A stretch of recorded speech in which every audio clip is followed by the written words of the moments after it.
Hello students, in this session we will see the total internal reflection in a prism. Okay, that how it happens in a prism and what are the benefits and where we can use the total internal reflection in our daily life. Okay, so in this we will see the first case, that is total internal reflection, that is TIR, through a 45 degree, 90 degree, 45 degree. These are the three angles of a prism, which is known as the right angled isosceles prism also. Okay, we say it as 45 degree, 90 degree, 45 degree prism or right angled isosceles prism. Okay students, so we will see the total internal reflection in such kind of prism. Okay, so we will check the case 1, that is where it will be used. Okay, so the first case is to deviate a ray of light through 90 degree. Okay, means we will bend the light through 90 degree in this case to obtain the image of an object. Okay, so here we will take a prism which is having 45 degree, 45 degree and 90 degree angles, and we are naming it as A, B and C. Okay, so we are taking here two light rays, or we can say that it is an object which is placed here through which two light rays PQ and P dash Q dash are traveling. Okay, so we will see here that PQ light ray comes on the face AB. Okay, so what will happen? It will go straight because it is coming at the perpendicularly. Okay, so whenever a light ray comes perpendicularly at the surface of the prism, it goes undeviated. Okay, it will not deviate on this surface because it is what? It is the 90 degree angle, and we know that in the no refraction case the angle must be 90 degree. So at this surface we will not see any kind of deviation. So after passing through AB, that light ray will strike on the face AC. Okay, it is striking on the face AC. So what will happen at this point? Here total internal reflection will take place. Okay, now how we are able to know that the total internal reflection will take place? Actually, the critical angle for a prism is always 42 degree.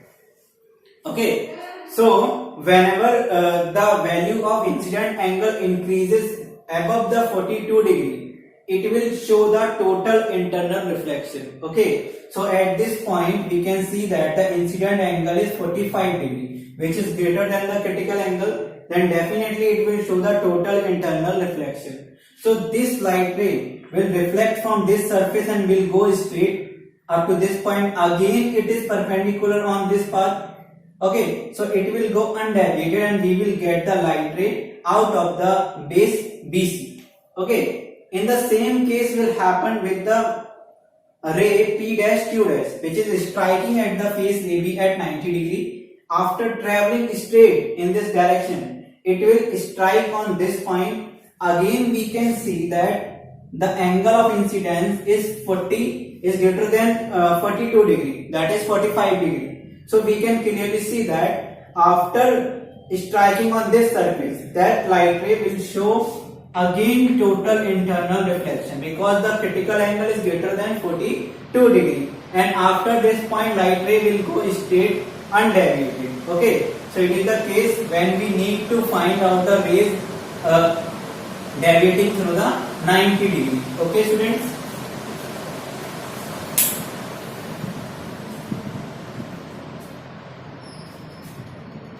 now we are saying here through 90 degree. We can see that this light ray wants to go straight in this path, but it is bending to this much. So the angle made here is what? 90 degree. And this light ray also want to go like this. So it is what? It is again 90 degree. So in this case we can get the light rays deviated through the 90 degree. Now this kind of prism will be used where? Okay, it is used in periscope. Okay, where total internal reflection is preferred over a plane mirror. Okay, now what is the periscope? We have already learned in the previous chapter that when we use plane mirror, we use such kind of device in the submarine also to see the distant object. Okay, so in the place of we place here two plane mirrors, but in the place of plane mirror we can use this kind of prism which is having 45 degree, 45 degree and 90 degree angle. Okay, so it is used in the periscope to see the different object. Now why we are using it? Because plane mirror shows the reflection, but it also absorbs the some amount of light which is falling on it. Okay, and some amount of light refracted through its surface. Okay, due to the coating on the plane mirror. But in this case we are having a prism which has no coating, and we will get a clear image through it with more intensity and more clarity. So it is used in what? In periscope. It is the periscope. In the next case we can see that to deviate a ray of light through 180 degree. Okay, here we are again taking a prism having three different angles, that is 45 degree, 45 degree and it is 90 degree. Now again we want to bend the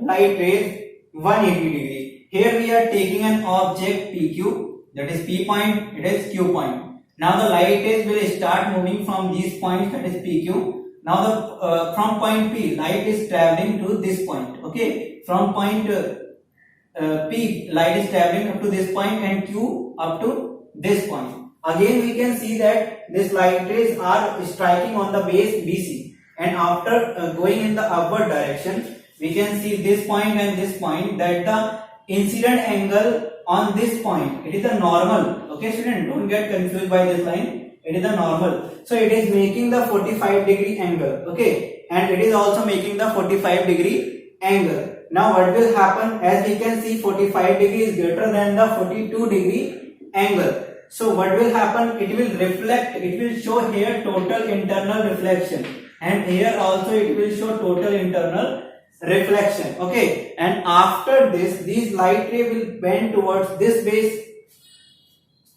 because here it is shown the total internal reflection, because this value is greater than the critical angle. Now after reaching this surface, again it will show here the 45 degree angle. Okay, so at both the point it will again show the total internal reflection,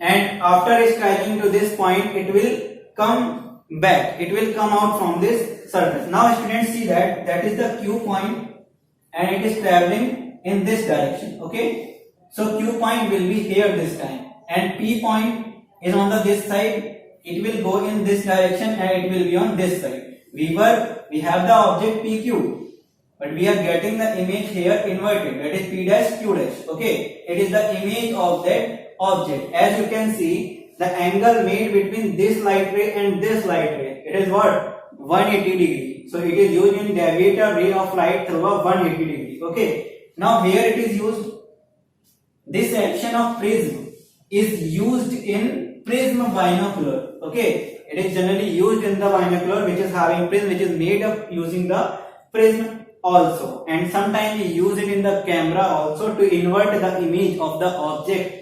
So in such a way we use the total internal reflection in a prism, and we were using here a right angled isosceles prism. Why it is isosceles? Because two angles are same. If two angles are same, then definitely two opposite sides, that is this one and this one, will also be same.